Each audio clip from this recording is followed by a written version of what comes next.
1, 0. All engine running. Liftoff. We have a liftoff. I saw this illumination that was moving with respect to the stars. We were smart enough to not say, Houston, there's a light out there that's following us. So technically, it becomes an unidentified flying object. While Neil and Buzz were on the lunar surface, Neil switched to the medical channel and spoke directly with the chief medical officer, saying, they're here, they're parked on the side of the crater, they're watching us. By the end of the 1960s, the USA was light years ahead of the Soviet bloc in its bid to conquer space. Or so, we're told. The Apollo moon landings, which put an end to the era of the space race, have long been speculated about. Did the Apollo 11 mission encounter extraterrestrial life? What did the samples we brought back from the moon tell us about lunar geology and biology? Were the moon landings even real? There's a lot to uncover now that Buzz Aldrin has finally admitted what we all suspected about the moon: winning the space race by landing on the moon. The fierce space race rivalry between the USA and the Soviet Union was ignited by the latter's launch of the world's inaugural artificial satellite. The Sputnik 1, as it was called, began orbiting Earth on October 4, 1957. This historic event sent shockwaves through the United States, prompting an immediate response with the creation of NASA. On November 3, 1957, Sputnik 2 carried the first living creature into space, a dog named Laika. In 1959, the Soviets launched the Luna program. Luna 1 became the first spacecraft to escape Earth's gravitational pull and fly by the moon. Later that year, Luna 2 became the first human-made object to impact the moon, and Luna 3 sent back the first images of the moon's far side, providing humanity with a view of this hidden lunar hemisphere for the first time. The Soviets further asserted their dominance by sending astronaut Yuri Gagarin into space aboard Vostok 1 on April 12, 1961, marking him the first man to orbit the Earth. Shortly after, in August 1962, the Soviets launched Vostok 3 and Vostok 4.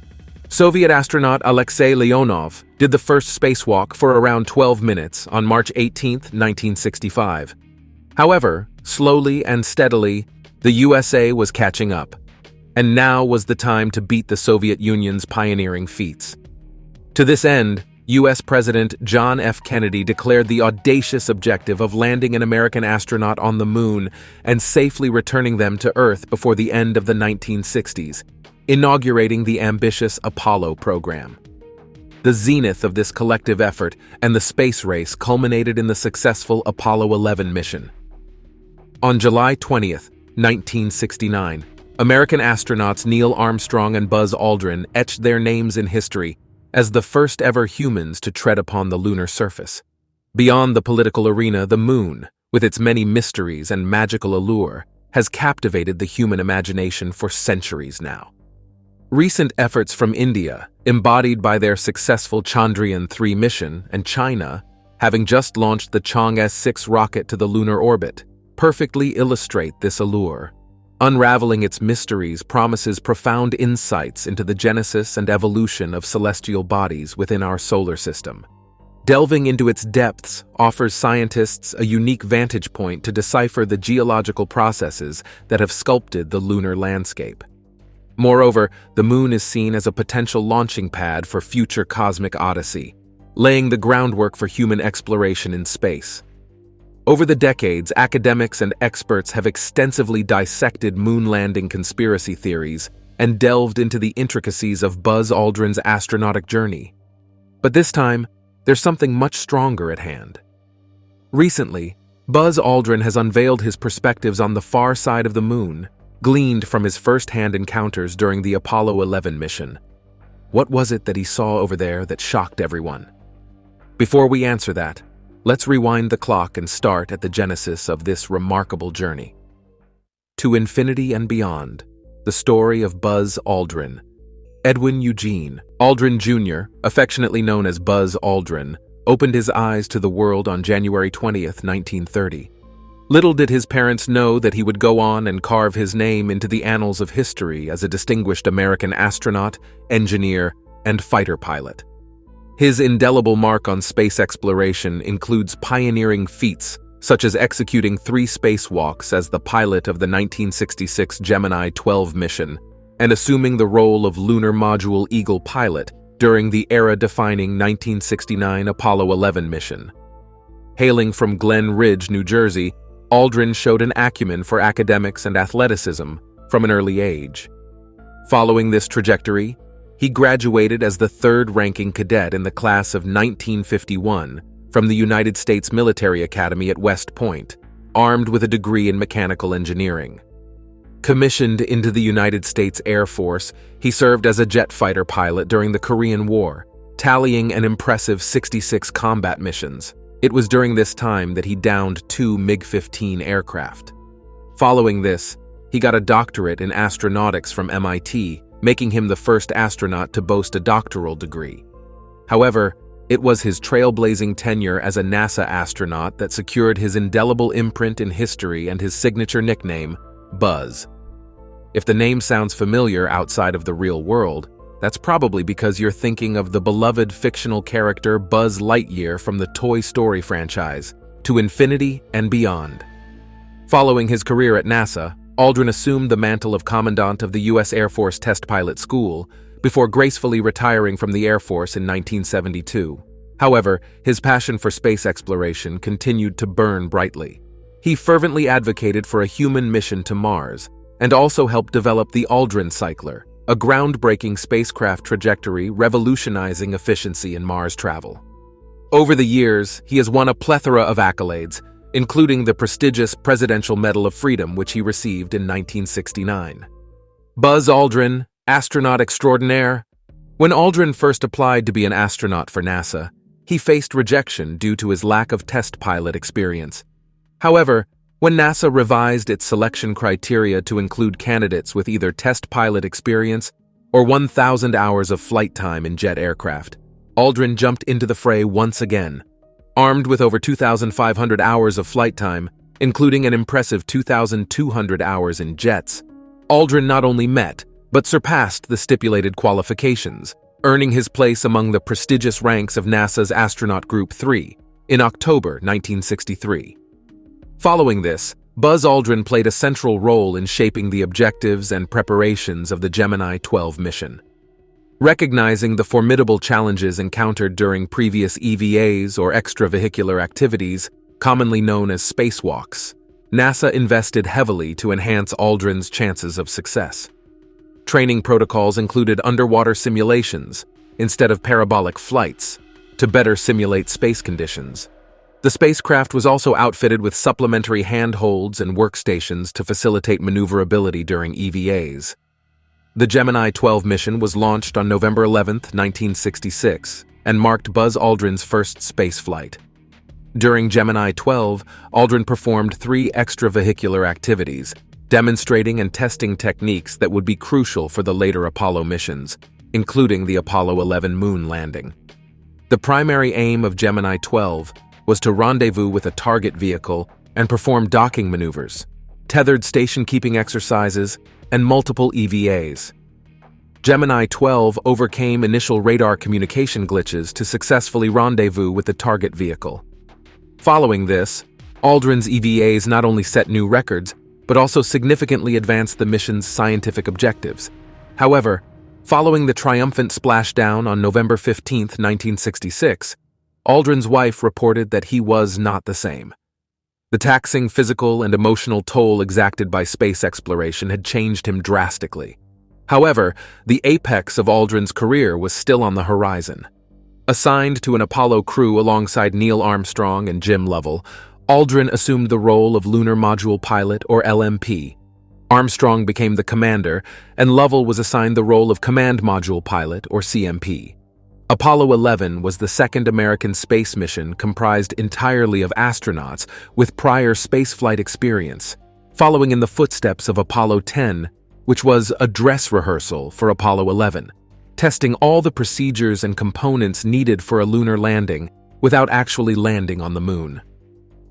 In the early hours of July 16, 1969, 1 million proud Americans witnessed the momentous launch of Apollo 11 from various vantage points surrounding Cape Canaveral, Florida. Televised live across 33 nations, the launch marked an unprecedented milestone in human exploration. Propelled by the mighty Saturn V rocket, Apollo 11 thundered into the heavens from Launch Complex 39 at the Kennedy Space Center, piercing Earth's orbit 12 minutes later at precisely 13 hours, 32 minutes, and 0 seconds Coordinated Universal Time.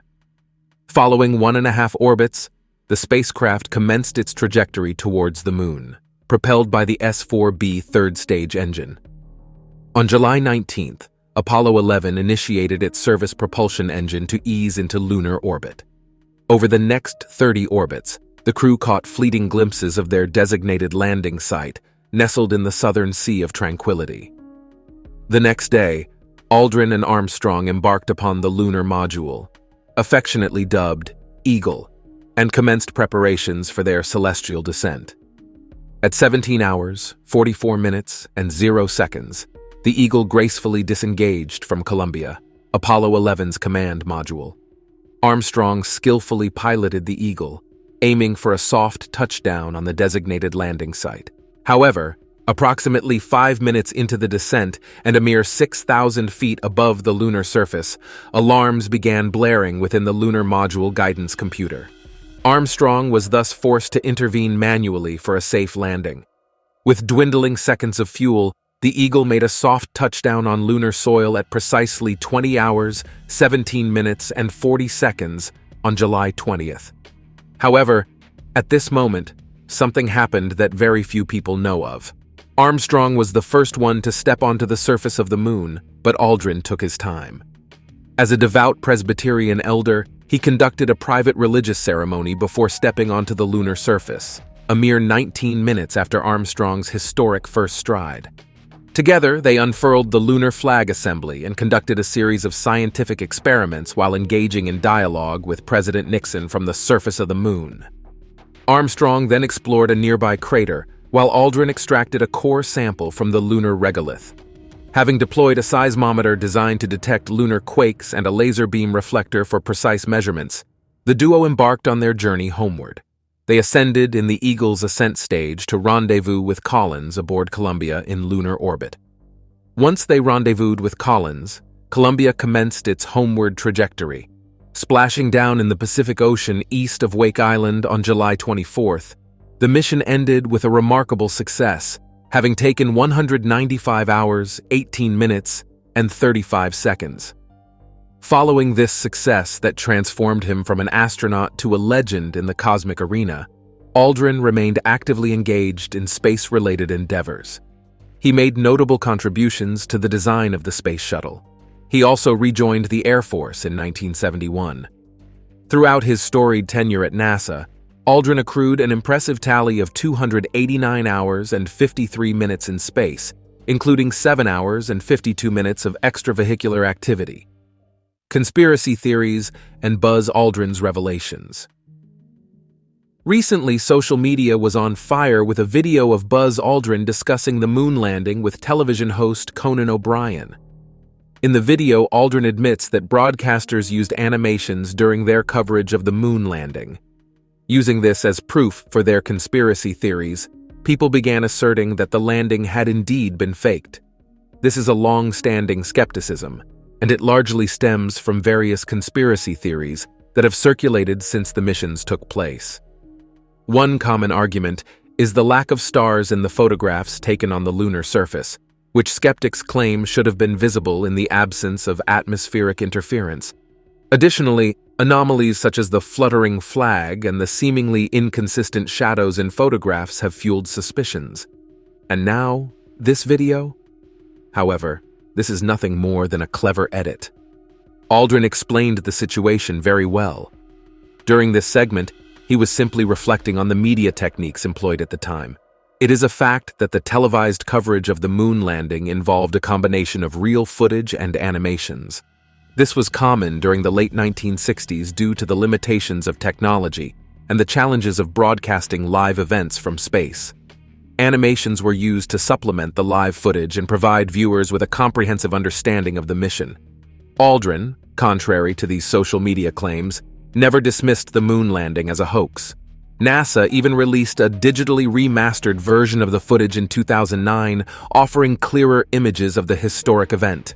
Moreover, the Smithsonian National Air and Space Museum and the National Science and Media Museum have documented the technical and logistical difficulties involved in recording and broadcasting the moon landing. In response to the rumors floating around, Margaret Whitekamp, chair of the Space History Department at the Smithsonian National Air and Space Museum, shed light on the context of news coverage during the late 1960s.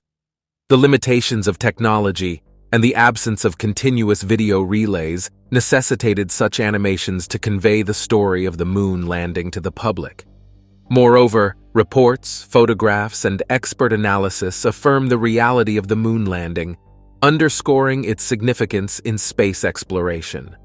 However, the enduring debate over whether the moon landings were faked continues to thrive in various forums, both online and offline, even half a century after the historic event took place.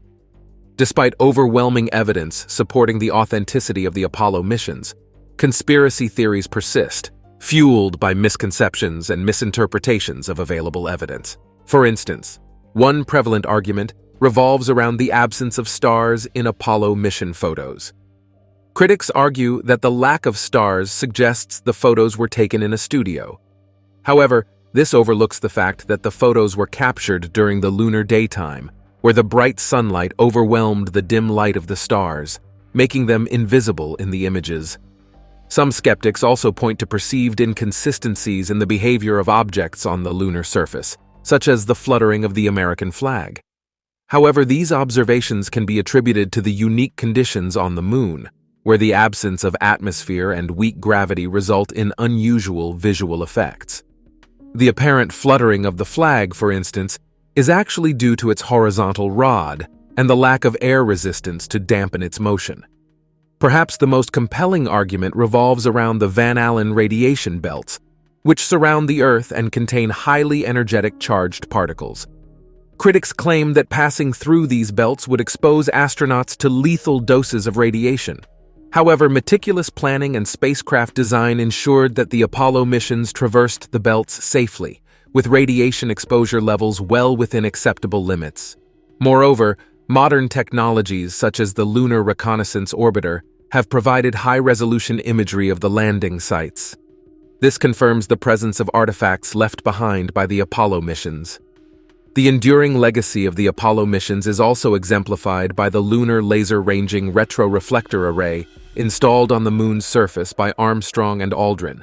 This instrument, still operational today, enables precise measurements of the moon's distance from Earth, serving as irrefutable proof of human presence on the lunar surface.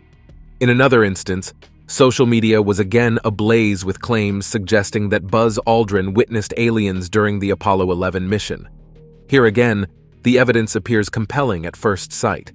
After all, Aldrin did describe seeing an unidentified object outside the spacecraft that appeared to be moving alongside them. So, did the Apollo 11 crew make first contact with extraterrestrial life? Lucky for us, the old man answered this query himself. During a Reddit Ask Me Anything session in 2014, Aldrin admitted that he did indeed see what he described earlier.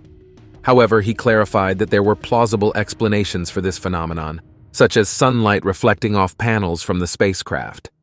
He emphasized that the observation was not evidence of extraterrestrial activity, but rather only a misinterpretation. Some people even claimed that Aldrin had to undergo a lie detector test related to this sighting. In 2018, a British tabloid referenced a vocal analysis by an organization in Ohio. However, NASA responded to these claims, stating that Aldrin's remarks were taken out of context. A senior NASA scientist confirmed that the discussion about the panels was cut from a broadcast interview, leading to the misinterpretation. While Aldrin did describe an unidentified object during the Apollo 11 mission, subsequent explanations clarified that it was not evidence of aliens. Therefore, claims suggesting otherwise are false. Conspiracy theories surrounding the Apollo moon landings can be traced back to Bill Kaysing's 1976 book titled "We Never Went to the Moon." America's $30 billion swindle. Released during a period of growing political distrust following the Vietnam War and Watergate, Kaysing's book contributed to the skepticism surrounding the Apollo missions. While these theories lay dormant for a time, they found new life with the advent of the internet. Things got so bad that in 2002, Buzz Aldrin famously punched conspiracy filmmaker Bart Sibrel after the latter aggressively confronted him and repeatedly accused him of being a liar and a coward for supposedly faking the Apollo moon landing. However, it is more productive to celebrate the achievements of the Apollo program and foster a sense of wonder and appreciation for humanity's ability to accomplish remarkable feats. But if one is to confront such conspiracy theories, one must understand the claims first. For instance, critics often point to perceived inconsistencies in shadows cast in Apollo photographs as evidence of staging. However, non-parallel shadows and uneven lighting can be attributed to the lunar surface's topography and the angle of the sun. Another particularly outlandish theory suggests that filmmaker Stanley Kubrick, who directed the film 2001, A Space Odyssey, staged the moon landing in a studio. However, the technological limitations of the time make this scenario implausible. Critics also often ask why humans have not returned to the moon since the Apollo era. To this end, NASA's Artemis program and plans for future lunar exploration prove that there is continued interest in exploring the moon. A vast array of evidence supports the reality of the Apollo moon landings.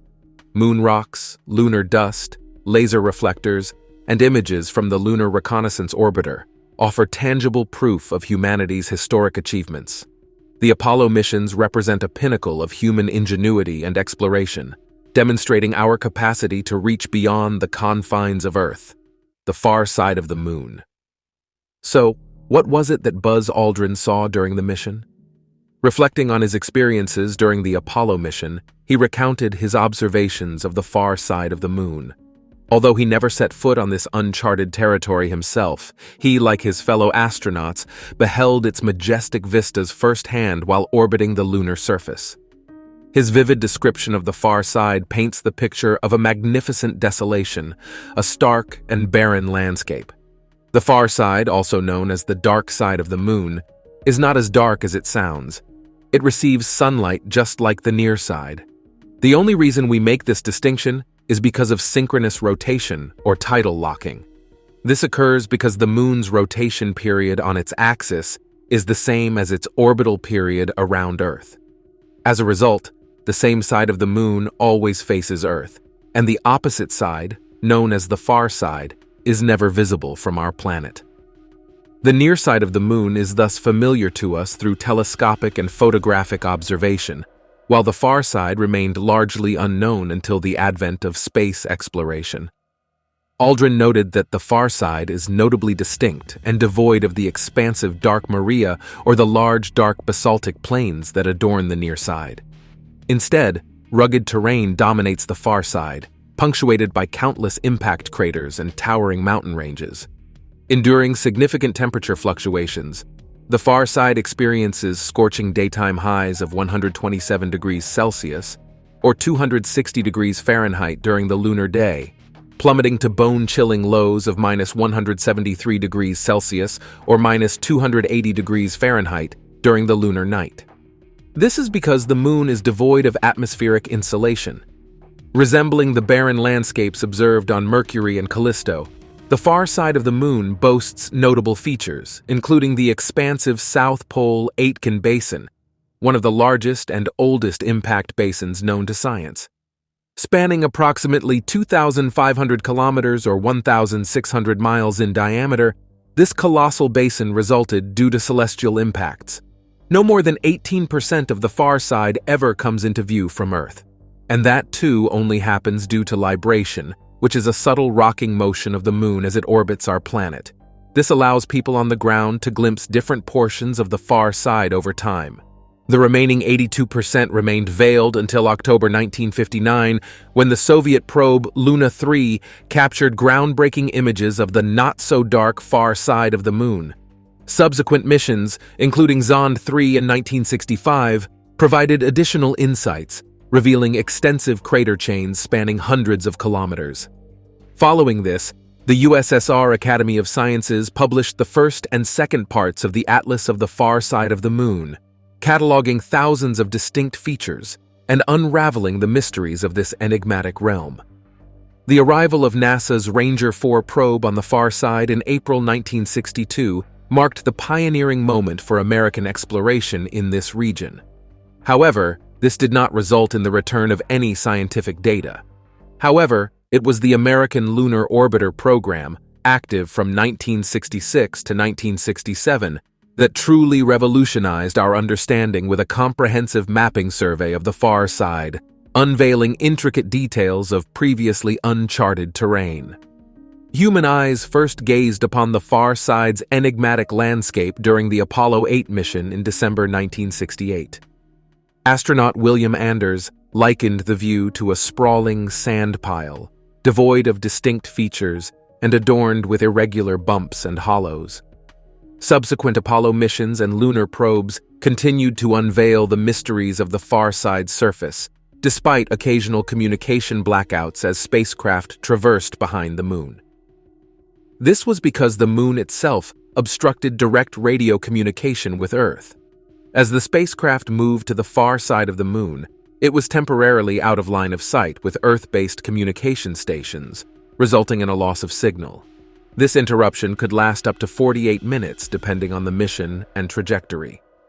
Despite these blackouts, subsequent Apollo missions and lunar probes continued to explore and reveal the distinct features of the far side, enriching our understanding of this previously unseen lunar hemisphere. Back in the day, proposals for landing on the moon's far side were floated.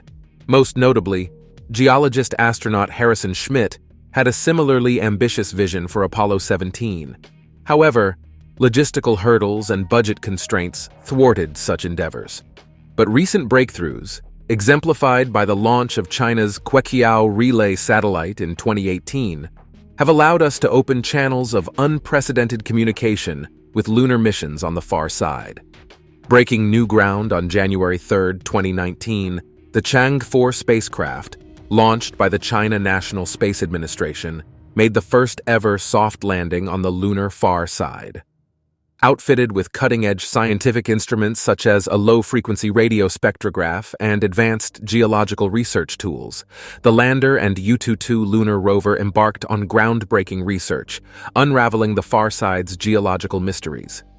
The mission unveiled a high-resolution lunar ejecta sequence, allowing for in-depth analysis of its internal structure using the lunar penetrating radar aboard the Yutu-2 rover. This shed light on the far side's geological evolution, providing invaluable insights into lunar formation processes and planetary dynamics. Additionally, the mission propelled advancements in lunar geology and laid the groundwork for future scientific explorations. Leading astronomers are now advocating for the installation of a large radio telescope on the far side to capitalize on its shielding from potential radio interference from Earth. This will unlock unparalleled opportunities for astronomical observation and research. The far side holds promise for the placement of radio telescopes, leveraging natural formations such as bowl-shaped craters and the crater Daedalus. These features offer opportunities for stationary and large-scale telescopes, amplifying our ability to explore the cosmos without interference. Addressing challenges such as lunar dust contamination and safeguarding against solar flares is crucial to realizing the full potential of radio telescopes on the far side. As for the future of moon landings and exploration, there's a lot of promise. Global space powers are already lining up ambitious proposals on the horizon. For instance, the potential deployment of a robotic observatory like the Lunar Surface Electromagnetics Experiment lander could revolutionize our understanding by enabling the measurement of electromagnetic waves from the early universe. Furthermore, the far side beckons with opportunities for resource exploration and prospective lunar settlements.